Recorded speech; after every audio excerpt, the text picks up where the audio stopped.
This was my first ever guitar, a Strat knockoff that my dad gave me, and this is it now.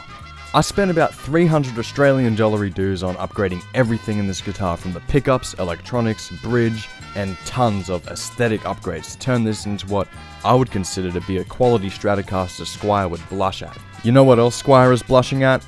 That like and subscribe button right down below. I hear that if you don't press those buttons in the next 3 seconds, Leo Fender himself will awaken and cut the strings on your guitar. I wouldn't want to take that chance, personally.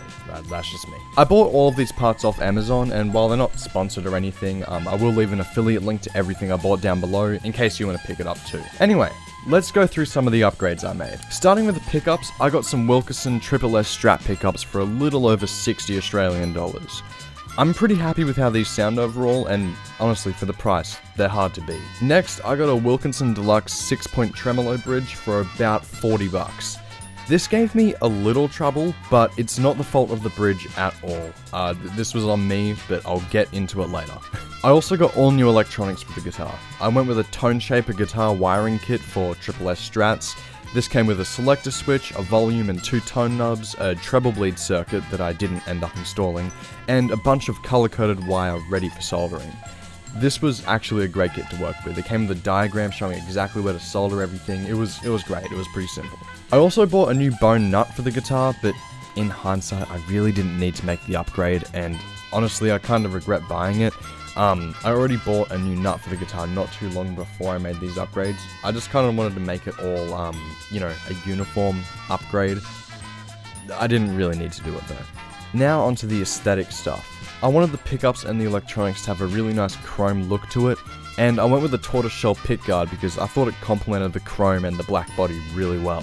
I bought some almost Telecaster style chrome knurled knobs for the volume and tones, and some chrome pickup covers that fit pretty well over the Wilkinsons. So overall it made it really nice looking, in my opinion. All in all, the aesthetic upgrades of this guitar cost me a bit shy of $70, which, well worth it in my opinion. These upgrades were all relatively easy to make, with one caveat. Most, if not all, the parts you can buy off the internet are based off Fender's and Squire's specifications, which means that everything is pretty uniform. This is great if you're upgrading like a cheap Squire or a made in Mexico Strat or something, but I wasn't quite so lucky.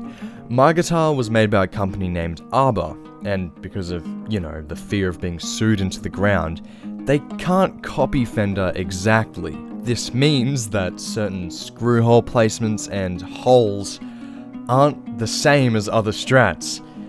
This made my life a living hell. First of all, the bridge didn't line up with the holes already in the Strat.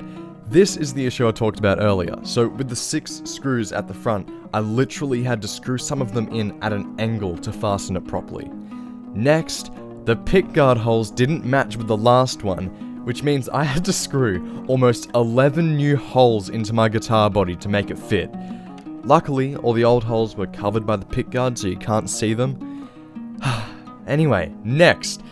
The pickguard was slightly too big for the body, which means I had to use my limited options, which ended up being a box cutter to reduce the size of the cutouts so the neck and bridge would fit nice and snug. While carving away at the pickguard, I slipped and gouged a slice right into the finish of the body, leaving a nice wooden streak. This led me to give the guitar a shitty relic finish later on so it would seem a little less out of place. And to be honest, I don't hate how it turned out, even if it's not great. My next issue was, the routed out hole for the previous electronics wasn't deep enough for the new stuff, so I had to basically force it all in there at the right angle until it fit, and now it bulges a bit from all the electronics pushing up. My last issue was something of a skill issue. This was the first time I had ever properly soldered something, and I was not properly prepared. I had the soldering iron and the solder, sure, but no matter what I did, some things would just not stick. Other times I was scared I didn't make a good connection or damage something.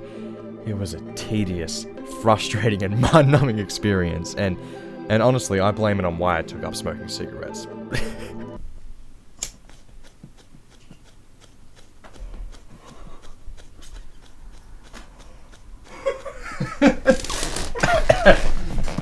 sponsor. Don't smoke, kids. All of this stress led me to think about why I upgraded this guitar in the first place. Part of me wished I could go back and just not go through the stress. But then I remembered my main two reasons for upgrading. First of all, and probably the most important, my middle pickup didn't work. This means that I didn't have any access to the 2, 3, and 4 positions on my Strat, which are what Strats are known for. Secondly, my bridge didn't have a whammy bar, which means if I wanted to use the tremolo, I would have to shove a screwdriver in there or something, which was not practical at all. And finally, and probably the least important reason, the black and white color of the guitar was just really boring to me. I like making everything I own have my own personal touch to it, and I wanted to make my guitar unique.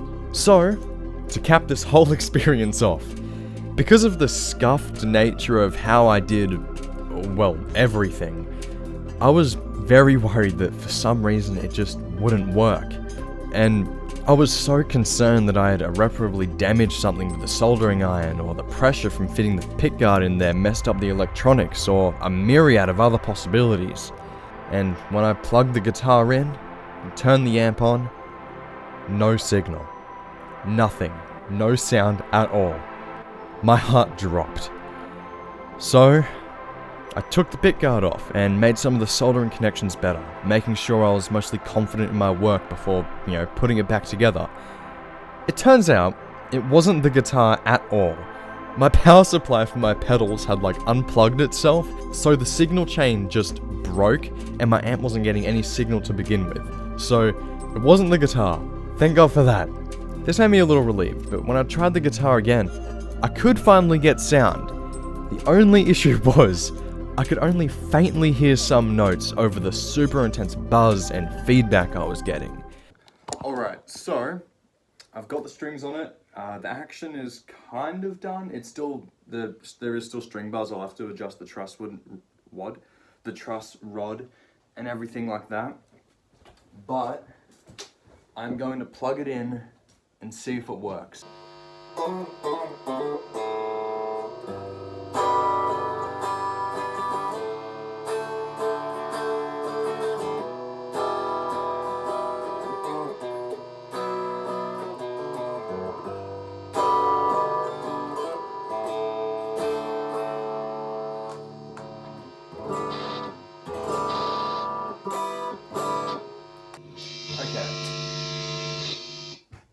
Okay, I think I know what the problem is, and I think it's a fairly simple fix.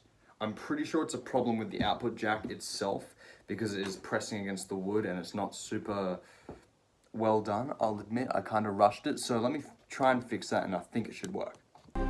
Super worried, I tried my last, desperate option. Simply try to swap the positive and negative on the output jack in hopes I got it wrong the first time I did it.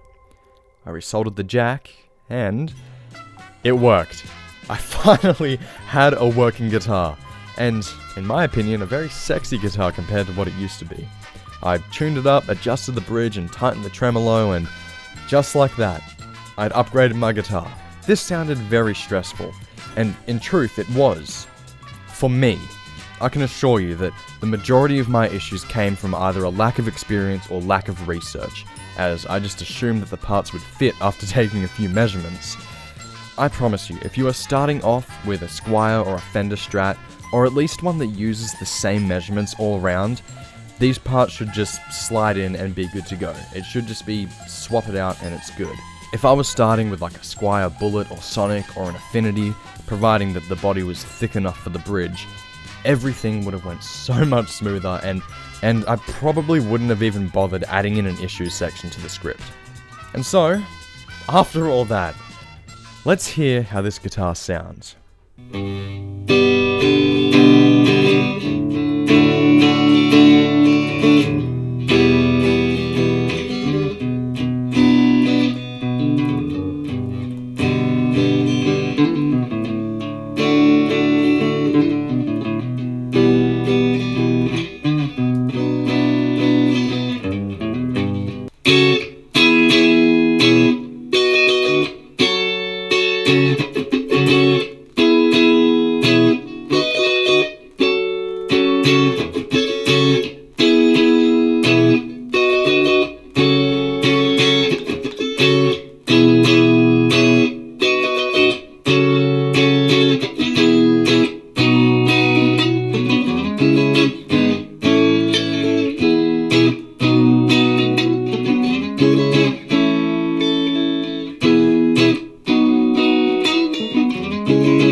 Thank you so much for watching.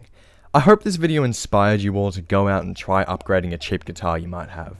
It's really not as hard and stressful as I made it out to be, and doing upgrades like this is a really great way to learn about how and why electric guitars work and what goes into them. Being knowledgeable about your own instrument is very important to feel comfortable about making adjustments and knowing what you like and don't like in your guitar. And so, I'm going to sign off now. Make sure to like and subscribe, and if you have some extra cash lying around, I have a buy me a coffee down in the description that would support this channel a bunch. You get a bunch of perks with doing a membership there. You get access to a supporter-only Discord server. You get to see work in progress versions of my videos before they come out, and you get a shout out at the end of every single video. I'm working on some other benefits as well, maybe a discount on merch or something if I drop that in the future, as well as I might, send something to you guys every now and then just as a thanks. But yeah, anyway, check that out if you want to, and that's going to be about it. See you in the next video, guys.